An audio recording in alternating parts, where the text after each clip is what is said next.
அம்மா அம்மா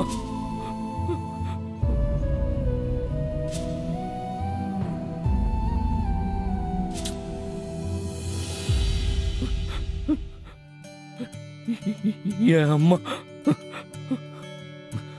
மாப்பிள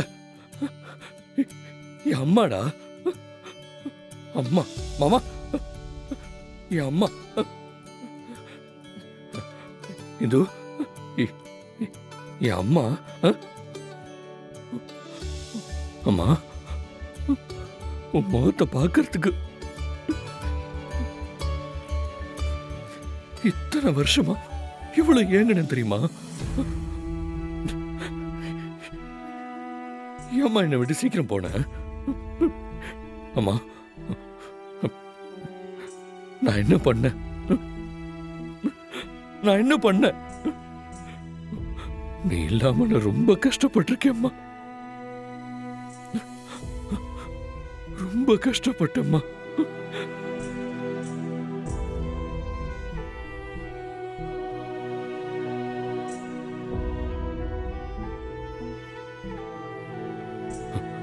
இந்து தேங்க்ஸ்.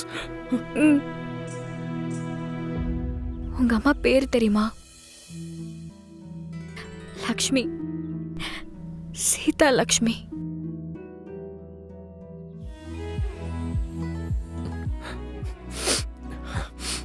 லக்ஷ்மிமா,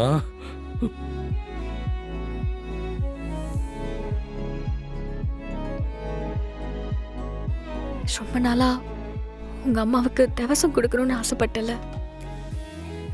இன்னைக்கு ஒரு மகனா உங்க அம்மாவுக்கு நீ செய்ய வேண்டிய கடமையெல்லாம் செஞ்சிட போ.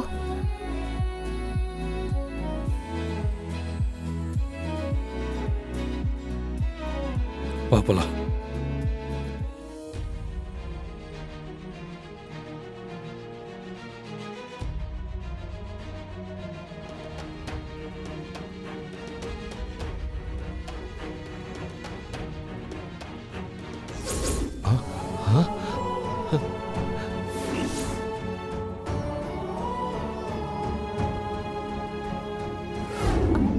நீ வேலைக்கு போறத பத்தி வீட்ல ஏதாச்சும் பேசுனியா?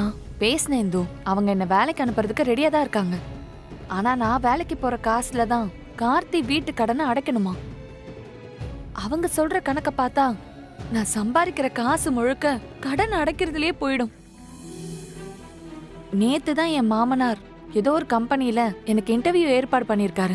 எனக்கு தெரியும்க்கா, நீ வேலைக்கு போய் நம்ம அப்பாவுக்கு சப்போர்ட் பண்ண முடியலனாலும் நீ படிச்ச படிப்புக்காகவாவது நீ வேலைக்கு போகணும்.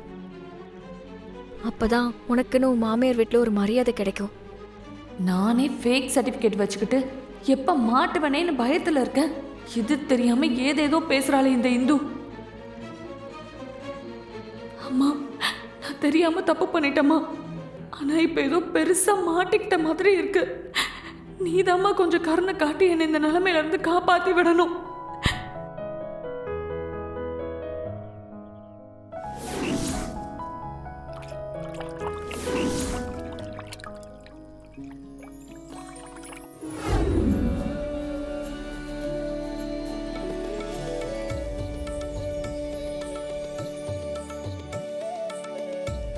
சார், இவங்க உங்க வைஃபா?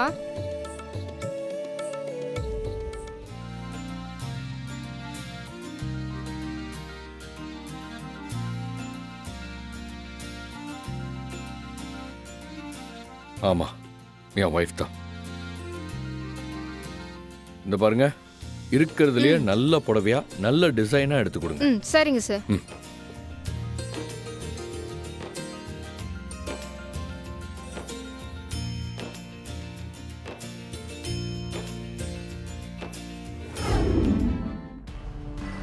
அண்ணே, கருணா ஃபோன் பண்ணுறேண்ணே. என்னன்னு கேளு. சொல்கிறா. அண்ணா, எனக்கு அர்ஜென்ட்டாக ஒரு 10,000 ரூபா தேவைப்படுது, அனுப்பி விட்றீங்களா? ஹேய், உனக்கு எதுக்குடா 10,000 ரூபா பணம்? இந்துவுக்கு புடவை வாங்கி கொடுக்க வந்தேண்ணே, வந்த இடத்துல காசு பத்தலை. அண்ணே, பாத்தியா, இவனுக்கு அந்த பொண்ணு மேலே பைத்தியம் முத்தி போச்சுண்ணே. என் நேரமும் பொண்டாட்டி முந்தா நீ பிடிச்சி சுற்றிக்கிட்டு இருக்கான். ஏய், உனக்கு அவ்வளோ பணம்லாம் கொடுக்க முடியாது. டே திவா அண்ணே. அவன் நம்ம கிட்ட கேட்காம வேற ஏட்டா கேட்பான். காசு தானடா, அனுப்பிவிடு. ஃபோனை கொடு. டே கர்ணா, அண்ணா. திவா நீ கேட்ட பணத்தை அனுப்புவான். உனக்கு என்ன வேணுமோ வாங்கிக்கோ. சரிண்ணா சரிண்ணா சரிண்ணா, தேங்க்ஸ். ம். அண்ணே, நீ எதுக்குண்ணா அவனுக்கு அவ்வளோ பணம் தர? டே திவா, அவன் உன்கிட்ட பணம் கேட்குறான்னு நீ பார்க்குற.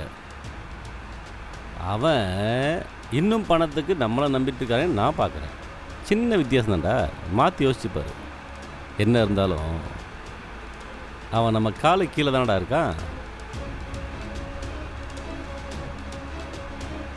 அது வரைக்கும் அவன் நம்ம கையை விட்டு எங்கேயும் போக மாட்டான். ஜெயந்தி, ஜெயந்தி நில்லு. ஜெயந்தி, ஜெயந்தி. அக்கா ஆ, எப்படிக்கா இருக்க? நான் நல்லா இருக்கேம்மா. உன்னை பார்த்து எவ்வளவு நாளாச்சு?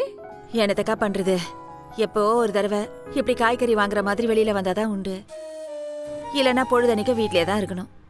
5 வருஷமா உங்க வீட்ல வேலைக்காரியா குப்பை கொட்டினேனே எனக்கு தெரியாதா? உங்க வீட்டு ஆம்பளைங்களே சரியில்லைம்மா. சரி, அதை விடு. குழந்தைங்கெல்லாம் என்னம்மா பண்றாங்க?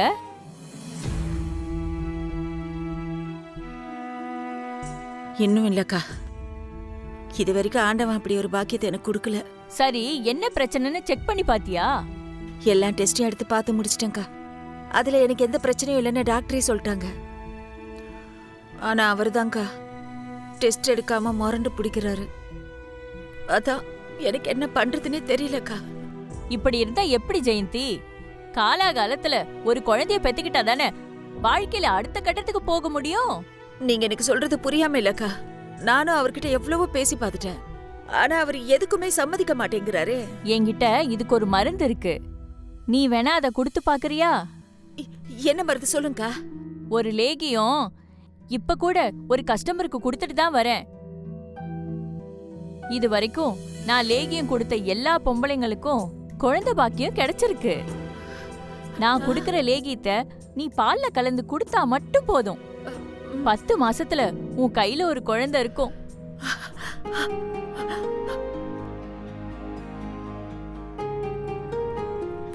இல்லக்கா, அவருக்கு தெரியாம நான் எப்படிக்கா? ரொம்ப யோசிக்காத ஜெயந்தி, இன்னைக்கு தேதிக்கு இதெல்லாம் சர்வ சாதாரணம்.